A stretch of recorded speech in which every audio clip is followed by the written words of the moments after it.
Kung pinuri niya si Bangag patungkol sa flood control, nagpatama naman sa previous admin Duterte.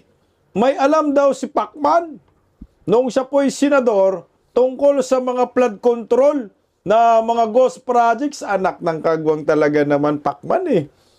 Sana hindi ka na lang nagsalita, buwanga ka.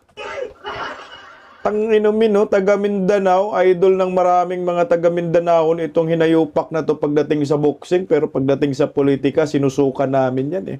Oo, idol ko yan sa boxing si Pacquiao. Magaling sa magaling.